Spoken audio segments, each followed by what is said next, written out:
UP Delhi में corona दम तोड़ रहा है, लेकिन दक्षिण में क्यों अभी भी विकट है हालात। गंगा के पानी में क्या हुआ बदलाव और चीन अब वैक्सीनेशन को लेकर क्यों दे रहा है दगा। देखते हैं टॉप 9 महामारी 2021। देश में पिछले 24 घंटे में कोरोना के 91,211 नए मामले आए हैं, जबकि 3,401 लोगों की मौत का आंकड़ा सामने आया है। 24 घंटे में कुल 1,34,000 लोग रिकवर हुए हैं। इसके साथ ही एक्टिव केस की संख्या घटकर 11 लाख के पास पहुंच गई है। महाराष्ट्र से अचानक कोरोना से मौत के बढ़े हुए मामले सामने आए हैं। राज्य में 1,915 और लोगों की मौत कोरोना से हुई है। हालांकि ये सभी मौतें पिछले 24 घंटे की नहीं है, बल्कि दूर दराज के इलाकों से जो आंकड़े पिछले कुछ दिनों से नहीं आए थे, उनके आने से मौत का आंकड़ा अचानक बढ़कर 1900 के पार चला गया है।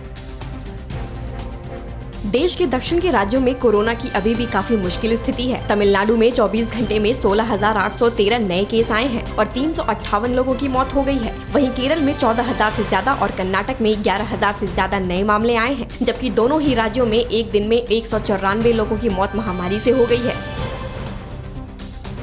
दिल्ली में 24 घंटे में 305 नए केस आए हैं और 44 लोगों की कोरोना से मौत हो गई। राजधानी में संक्रमण दर 0.41% पर रह गई है, जबकि अब 4,212 सक्रिय मरीज हैं। सक्रिय मरीजों की ये संख्या 22 मार्च के बाद सबसे कम है। 24 घंटे में कुल 560 मरीज रिकवर हुए हैं।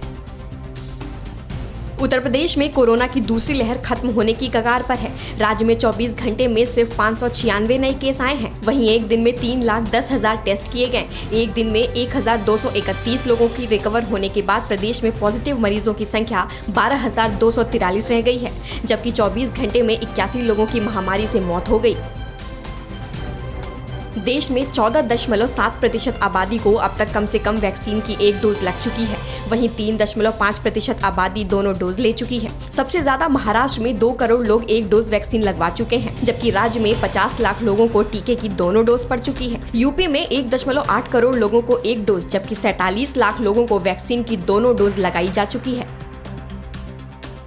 चीनी वैक्सीन लेने के बाद भी चीन भारतीयों के साथ वादा खिलाफी कर रहा है। चीन ने वीजा देने के लिए चाइनीज वैक्सीन की शर्त रखी थी। विदेश मंत्रालय के मुताबिक चाइनीज एम्बेसी ने चाइनीज वैक्सीन लेने के बाद भी किसी भारतीय को अब तक वीजा नहीं दिया है। भारत सरकार ने चीन से जल्द भारतीयों को वीजा देने की अपील की थी।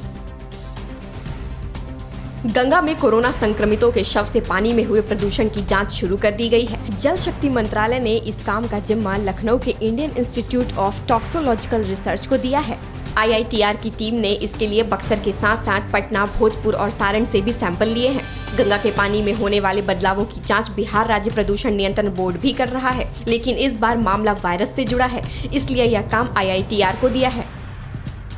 अपने देश में वैक्सीनेशन की रफ्तार बढ़ाने के बाद अब अमेरिका गरीब और विकासशील देशों को वैक्सीन देने की तैयारी कर रहा है। इसके लिए अमेरिकी प्रशासन ने फाइजर की 50 करोड़ वैक्सीन खरीदने का फैसला किया है। ये वैक्सीन गरीब और मध्यम आय वाले देशों के बीच बांटे जाएंगे। अमेरिकी राष्ट्रपति बाइडेन ने कहा है कि इससे हम लाखों जिंदगियों की रक्षा कर पाएंगे। परवाह देश की, सोमवार से शुक्रवार रात 10 बजे TV9 भारतवर्ष पर।